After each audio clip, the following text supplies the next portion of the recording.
truth. Hello, everybody. Welcome back. Tonight, we are going to cover the long-awaited topic of spectator sports. And it's quite involved, more than I ever thought. Let's find out what the history is of spectator sports. So what I'm reading is a bunch of different sources and paraphrased quotations from different sources. This one says, in ancient Greece, the Olympic Games was founded in 776 BCE. They were central to Greek pagan culture and held in honor of Zeus. These games were a form of worship involving physical contests such as wrestling, javelin throwing, and chariot racing. These events reflected the belief that physical excellence was a way to glorify the gods and maintain divine favor. That's written by Sport and Spectacle in the Ancient World, Wiley Blackley Publishing. So if you take this idea, please hold on to that as we go forward to understand things a little deeper. Then, as we cover ancient Rome, it says Roman spectacles, including gladiatorial combat, chariot races, and theatrical performances, now they're adding theater with it, were equally tied to pagan rituals. The Colosseum and Circus Maximus were arenas for grand public displays that celebrated Rome's gods and imperial power. These events were not mere entertainment, but had spiritual and social significance, reinforcing loyalty to both the gods and the state. Okay, did you hear that? Reinforcing loyalty to the gods and the state. Again, take all these themes with you as we go forward because we're going to see them tie back to what is really happening. The phrase bread and circuses was coined by the Roman poet Juvenal in his satires. It encapsulates the Roman strategy of providing food or bread and entertainment in the form of circuses back then to keep the populace content and distracted from political issues. The purpose of this was that Roman emperors recognized that satisfying the basic needs of the people with free grain and providing them with regular spectacles such as games, gladiator combats, races, then they could prevent uprisings and ensure loyalty. That comes from Cambridge University Press. These spectacles, they say, created a sense of unity while pacifying dissent, channeling the public's energy and attention away from societal problems or political corruption. What we will find that will tie into what we're going to cover further is that these public spectacles also served as opportunities for the state to convey propaganda and glorify military victories, reinforce the emperor's authority, and the rituals and narratives embedded in the games shaped public perception. Does this ring a bell to anyone? And it ensured that the population remained passive and compliant. The emphasis on spectacle over substance distracted the populace from engaging with deep political or spiritual truths. That comes from a paper from the Harvard University Press entitled The Politics of Spectacle in Ancient Rome. The evidence of the effectiveness of this strategy was actually scaled up to be Roman spectacles. The Colosseum could host tens of thousands of spectators, and the Circus Maximus could hold up to 250,000 people. They were experimenting. They were practicing this then. It was a proven and effective method, and they carried it through history up till today. The state invested heavily in these events, recognizing their power to shape and control public sentiment. That is quite a statement, don't you think? Now, this lands us where we're about to go. It says, as Catholicism expanded during the transition from the Roman Empire to the medieval period, the church began incorporating pagan practices including sports and festivals, into its rituals to maintain control over the populace and align communal celebrations with religious teachings. Physical discipline through organized sports was promoted within a moral framework to encourage obedience and suppress independent thought. The Jesuits further advanced this integration by using competitive sports in their educational institutions all over the world to shape disciplined, morally upright individuals and redirect youthful energy away from subversive ideas. During the Industrial Revolution, religious schools, particularly in Britain, formalized many modern sports, reinforcing values of character and discipline, and laying the foundation for globally organized competitions. With the rise of mass media in the 20th century, sports evolved into major commercial spectacles that captivated public attention and deepened emotional investment through team rivalries. This widespread enthusiasm mirrors the ancient Roman tactics of bread and circuses, using entertainment to foster social cohesion, distract from critical issues, and subtly reinforce nationalistic or corporate ideologies. So that comes from all over the place. Quite a lot of Harvard and Oxford and Cambridge quotes there. Have you ever noticed it's not just like commercials for, drinks and chips and products, though that is how they also get their propaganda out, but it's also political, like they mentioned. It is religious in content a lot of the time now with commercials. They can add yoga in there. They could add, like we've seen with the KFC commercial. So it encompasses quite a lot already, if you really think about how many different types of propaganda are coming at you through their methods to reinforce beliefs. And this comes from Angelus Always Forward newsletter. It's not nothing I had ever heard of before, but it's entitled, "Here's a Look at the NFL's Catholic Roots."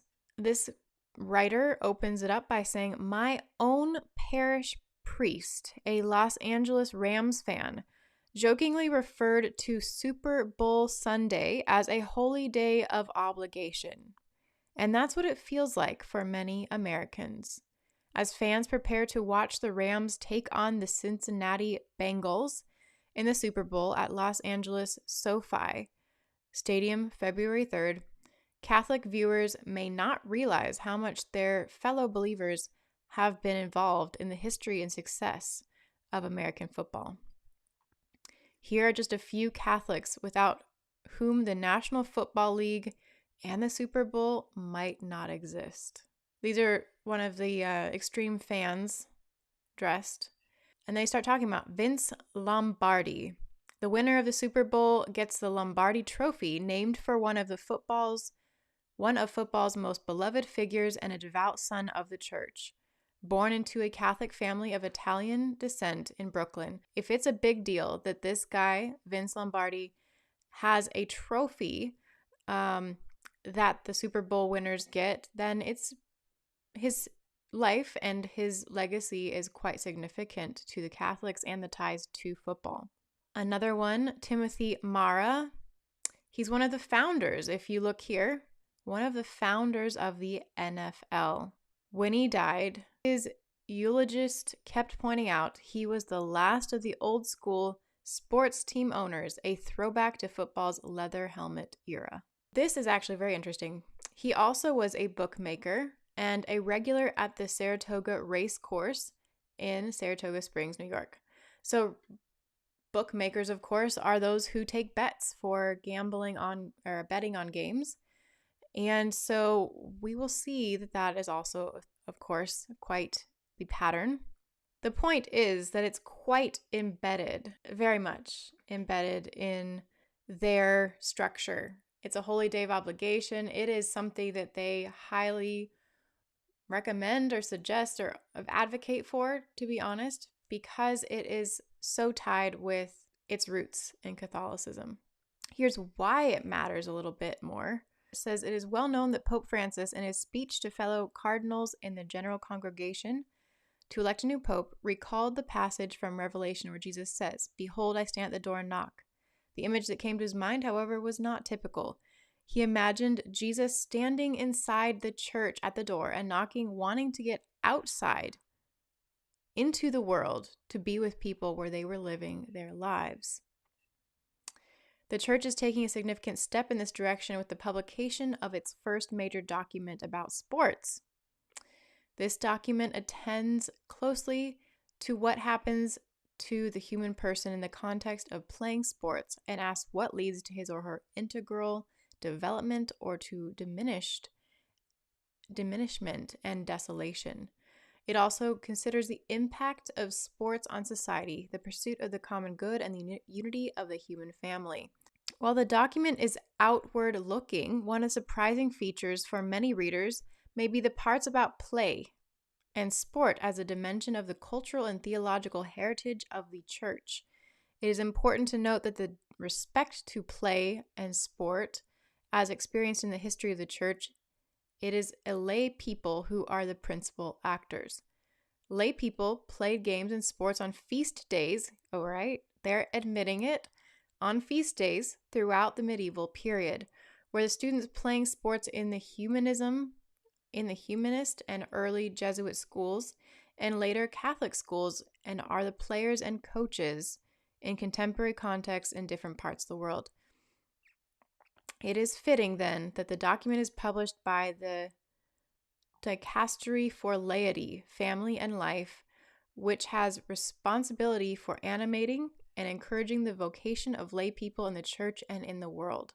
And they claim, I'll just summarize a little bit of this, that a person is a combination of the unity of body, soul, and spirit. And so in education, as they say here, we're not bringing up a soul, we are not bringing up a body. We are bringing up a person. We must not split him into two. So they argued in their context for school and education that the Catholics would bring this argument up to include it because you have to deal with people's physical health as well.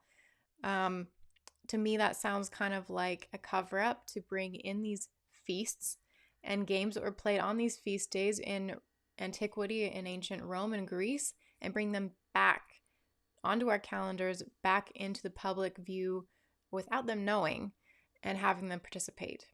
This one, of course, I am really not going to touch on this much, but it is interesting that they're even writing this on the History Channel. As you can see right there, the Olympic torch relays surprising Nazi origins. The ritual of the Olympic torch relay originated not in ancient Greece, but in Nazi Germany in 1936. There's a picture. While the pageantry appeared to reprise a sacred ancient Greek tradition, the Olympic torch relay was actually a piece of modern political theater, carefully scripted and paid for entirely by Nazi Germany. Let's get to more of the modern climate we are in with sports.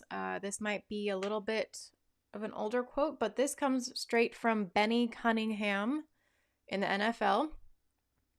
And he wrote this on his social media account and then erased it. But he said, "The NFL is scripted, but they make us sign something so we can't go into detail. I'm tired of holding back. Who wants the full story?" Former Bears RB says NFL is scripted in social media rant. They're addressing it even further. But here's another person here. He agrees. Isn't this interesting? Ex-NFL RB Larry Johnson agrees with his tweet. So you have another former NFL player who actually agrees and says, he said what he did. Who wants the full story? Right here, that quote. And then the article states he has since deleted that tweet and never gave the full story. When former teammate Tark Cohen retweeted Cunningham and responded with only multiple laughing emojis, Cunningham doubled down, responding, "Let's be real with people, bro." And so you have people seriously coming out of the woodwork and telling you exactly what is happening. And that's what we're going to see even further. There's the exact area we have it from. The Jesuits, through their emphasis on education and a holistic view of the human person, have historically played a significant role in promoting sports and the integration of physical activity into education, influencing the development of sports culture and institutions. So they're the ones who really did drive it home for all, like they're saying, all institutions, all schools. It became a huge part. No school operates without really a department that teaches sports and PE, and we know why. Here is the first of a few videos I'm going to show you guys. The last game of the season, I remember Sterling actually our coach came along and he said, "You guys don't be upset, but I've been told to take y'all out after the first 5 minutes of the game because Sterling wanted to see David Robinson keep the scoring title in the West because he didn't want Shaquille O'Neal to get the scoring title in the East." I remember when he hit 60 or something like that. 70. 70. Time out, so that game was fixed. And if you go back and watch that game, we didn't play. And I'm out. They can't offer me enough. I'm done. I remember that 70. I remember that being a game. You ask Mark Jackson and Ron Harper, they'll tell you. Wow. Yeah. Donald Sterling. Wow. So he's telling him right there and then that it was all planned, and how they planned it in a way that made him angry. Our next clip, I'm just going to let these kind of speak for themselves because I don't really know much about sports myself either, but let's play this one. I remember we were about to play game 7, 2012. So we were about to play the Celtics or whatever. I'm like, yeah, bro, we got a game 7. Like, woo out the bam. Like, this is going to be lit. So Eldon's like, you know we're going to have to win by 15 just to win by 1. So I'm like, what you mean? He's like, bro, this is the NBA, it's entertainment. Like, LeBron is in a Heat or waiting. Would you rather watch the Celtics or the Sixers play the Heat? I'm gonna be honest with you, I'm on the team. I wouldn't even watch the Sixers play the Heat. Shit. Like, so we get in this game, you know how much money the NBA is gonna lose. I'm telling you, take M's and M's from this. I'm like, what? He said, millions of memories, because this is entertainment. Oh, that's a bar. And he says, as long as you know that, don't act like your OG ain't tell you. You have to be up so much that don't affect it. Interesting.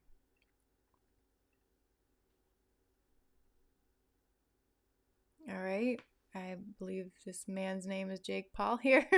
And I've been in this sport for a year now, and like I probably shouldn't be saying this, but all of this shit is rigged. You know, you see people whining and dining each other. You see people at Staples Center. Like who was at the Staples Center last night with KSI? Joe Markowski. You know, people. This sport's rigged for sure. 100%. Sports rigged. He said 100%. Where do you rank this? In a short amount of time I've been here, I've heard multiple stories about people paying stuff off, choosing fights, what time people sign contracts at. It's just... Okay, and was he in boxing, I think? Yep, boxing. Against Mike Tyson when that happened. All right. Here we go. Shaquille O'Neal. All these leagues are your rings real? No. Oh. So it was scripted. You knew you was getting them. Of course, all day, every day. So y'all knew you was getting them that year. I did. Yeah. There's a script. True story. I never told the story. In the first round, first championship, in the first round, I forget who we're playing. I hear Phil Jackson tell Gary Vitti, hey, get us some hotels in Indiana, because that's where we're going to play in the finals. This was like before game 1 in the finals, and like it didn't hit me until we got to Indiana. Or maybe he just knew that they were the best team in the East. I don't know. I'm just telling you what I heard the man say. We haven't even played one game yet. They were back at me. He's like, yeah, get us some, hotel rooms in Indiana. I don't want to stay in Indiana. I want to stay on the, outside of Indiana. Are you happy they cast you in the role of Shaquille O'Neal? Yes, I'm very, very happy. And I'm glad we beat Reggie Miller. Wow. All right. There are many more here. They're still adding money to the program.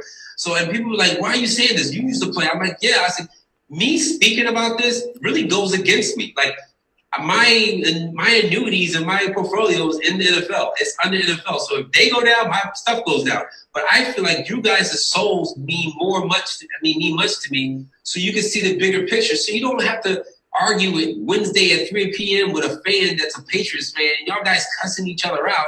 And it's not even, it's just all scripted. Like you want me to say, it's like, I can't tell you if I was scripted when I was playing it because I'm underneath that matrix where I'm just running my plays. But when you look at it outside of it, you see these calls that are being called don't make sense. You see the penalties that are happening. Like, so I want people to detach from making NFL football their idol and worshiping it all the time. And I'm not trying to get people to pull back a little bit and see the bigger perspective in life. Y'all know all the X's and O's, man. I'm just sitting at home watching. I don't like to get into that because I don't believe the game is really decided on the field. So, I don't get into all the X's and O's and talking, man. Like I said, I played in the game. I set a Super Bowl record, and we knew every play they was running before the game started. So, hey, who am I to say? Well, tell us about that week leading up to the Super Bowl, because that was the big thing. Bill Callahan was the Raiders coach at the time. Obviously, John Gruden had just come over. Tell us about that week of preparation leading up to the game and how it was executed by you guys. I mean, you could know which plays are coming. And Tim Brown and Jerry Rice come out and say that they made them run John Gruden's offense? Yes. Yep. It was his offense, and you guys knew exactly what was coming. Did you know every single play? They didn't run that offense all year, though. Ain't it odd that you would run it when you're playing against us? So did you guys know every play before the ball was snapped? I'm just saying, man, the game ain't decided on the field. That's all I'm going to say. The reason you guys won the Super Bowl wasn't because of your outstanding defense. It was because that's the way it was predetermined. That's what you're Well, I mean, if our defense was so outstanding, why we couldn't beat the Saints that year? Saints beat us twice. So why did the Oakland Raiders say, we're going to go in with the Saints game plan? Because they had Deuce McCall, they ran the ball down our throat. Why didn't they come in and say, we're going to do the same thing? All right, D. Now there's no more on the talk. Well, we don't know what else to say.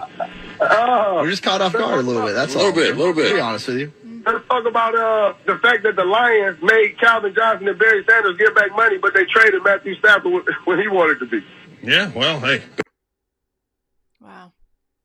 All right, so it's already determined before they get on the field. It's not determined on, what did he say? It's not determined on the field. It's already determined before that. That's interesting. All right, this man. NBA was favoring Kobe.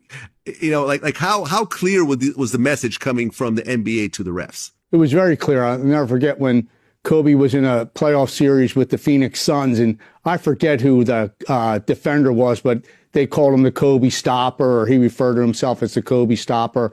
And they would show us video of games previously of plays that fouls weren't called, of this guy holding him or defending him too strongly. And they wanted freedom of movement because they wanted higher scoring in these games. So they would show you plays and say, this was a foul that was missed, and these three referees missed this play. Make sure you don't let this happen tonight. Make sure you call this when this happens.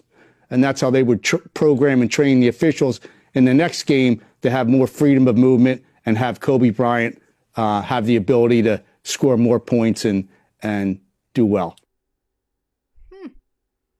So they favored certain players as well for a certain reason, to move them forward, while others were held back. Virtually every team owner gambles on football teams? Well, I'm saying that no fewer than 26. That's NFL team owners have documented ties. Past and present NFL team owners have documented business ties to either the gambling community and or the organized crime syndicate. I'm also saying that no fewer than 70 NFL games have been fixed. Now that's pretty rough stuff. You're saying no fewer than 70 NFL games have been fixed. You mean the outcome, the point spread, what? I'm saying the points were shaved and thereby fixed. Yeah. How does this happen? Well, I first got into this about 1983.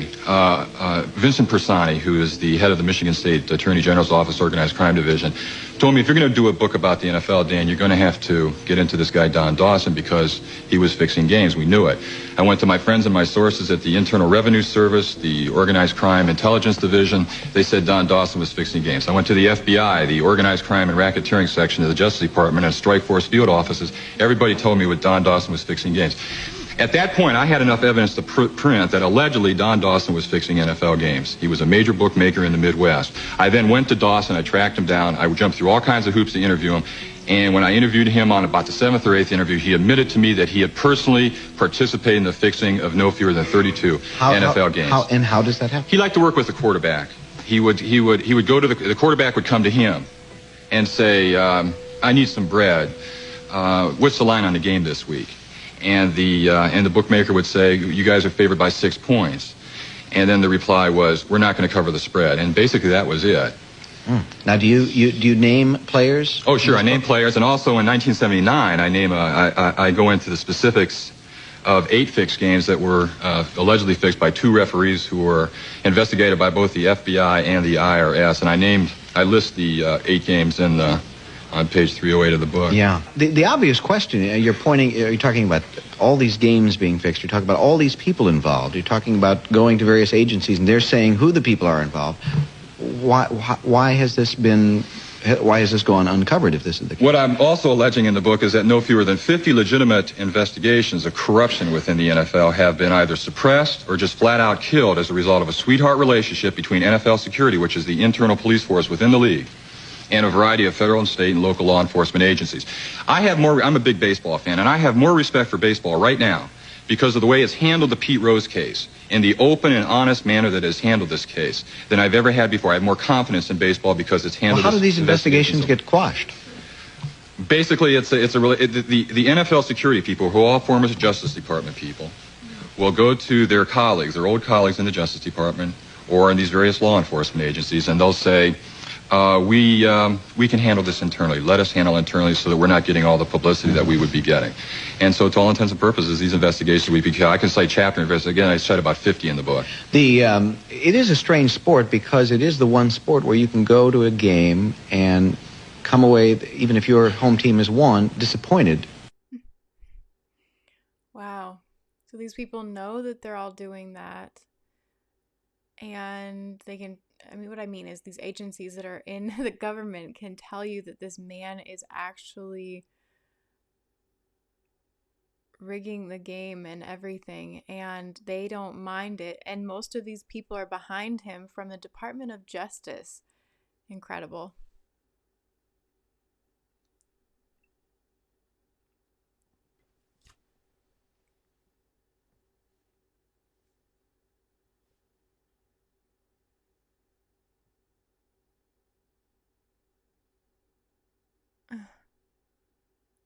Glove is stuck. Hi, I'm Colin Loeffler with the Minnesota Vikings, and this is the ultimate reception. Now every kid can catch like a pro. Come take a look. Players using an ultimate reception football and gloves are so effective they are not allowed in any high school or NCAA football game. This product is strictly for youth and athletes who want to catch like a pro every time. Ultimate Reception features a patent-pending magnetic grip system that literally makes the ball stick to your hand. And with the smallest, strongest magnets in the world on your side, it usually only takes one hand. Okay, so that's proof they showed you in the beginning of real games that had been played with what looks like this ball that's magnetic and the magnetic gloves as well and how it works. All right, here's a very significant one. It's kind of crazy. It's Bill Cooper. That's why they pay athletes these fantastic salaries. I was listening to the radio the other day. They just contracted to pay one player on one team $6 million a year. Can you believe this? And why is that? It's the Roman circus. What does the emperor do when the people become restive, and when the people are asking questions, and when the people don't like the policies of the emperor? He sends them to the circus. He creates a circus. He builds a giant coliseum. And he begins to throw the Christians to the lions. And he has great chariot races and football games and basketball games, all to keep the idiots preoccupied with things that don't mean anything in the scheme of the entire world, so that they don't have the time to learn what the truth is, so they don't ever get smart enough to learn how they're being manipulated, so they don't ever question the emperor. That's why they pay a player on a football team or a baseball team $1 million or $2 million or $3 million a year. It is the Roman circus. I know men who don't know anything in the world except who plays third base for the Mets. And they think that's a great accomplishment. And they meet and pat each other on the back and bond and go have cocktails and talk about what this guy that plays third base for the Mets did in last night's game. It's sad. It's really sad. Is there any room in a kind of society where these manipulations are not taking place for this type of entertainment or any type of entertainment at all? If people understand that a game is a game, if people understand that nobody, no matter what they do, is worth paying $2 or $3 million a year for, people should be able to get rich if they want to, by the sweat of their individual labor, okay? By going out and doing something for the world. Not by taking people's minds away from the emperor. It's a game. Football's a game. Football's a game. But let me tell you something. When 150 of the most powerful men and women in the world can meet in secret in Baden-Baden, Germany, and plot the fate of billions, and nobody even cares about it, but 6 football players go to lunch together, and it's in the headlines across the country, you have a reflection of the society in which that exists. And it is a sick society that it's doomed to self-destruct. Wow. That is quite something. But he speaks truth. This is very, very true of what it's all founded on, why it was founded, and the very purpose of sports directly. Now, one interesting thing I'll show you now is I found this, that the diamond itself is in fact Masonic symbol. If you look here real quick, let's see if I can get that bigger. This possibly is not where I want to go. Oh, yes. Okay. So you see the square and compass and the field. It mirrors it almost. Baseball is an occult Masonic ritual where even most of the players aren't aware of their actual roles in the ritual itself, nor does the unaware audience of the masses watching the game or rituals from home or at the stadium. All right, we're going to find out why, because when you look at this is straight from one of the occult websites as well. You have the sun, the moon, angels in the outfield, interesting enough. This symbol and the ball. I honestly am not sure what all is going on here. But if we go backwards, perhaps, we can go into this and read. I want y'all to pay attention to this.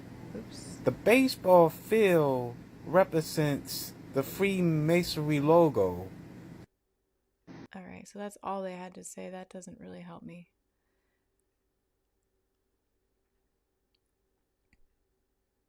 All right, this website is much more helpful. That's where it originally came from. And it states, it is the vernal equinox and the ritual has begun. The participants enter into the sacred quadrant and take their stations at geometrically significant places. They are all men dressed in pure white garb, marked with colorful esoteric symbols. They hold ritual implements in their hands. 4 more men arrive. They are dressed in dark blue, like concelebrating priests. They confer on the details of the liturgy. Then they too take their places. We need look no further than the local baseball diamond to find high ritual. There's no need to hanker after secret Masonic rites in closed halls or occult workings in incense-filled chambers. Wherever baseball is played, a true ritual goes on, and esoteric as daylight, as powerful as spring. Now, I'm not going to go through why all of this is true, but this comes from the Southern Cross Review. But you can see that it's not just them saying it. It is several different sources when you really look at it. So go look it up yourself.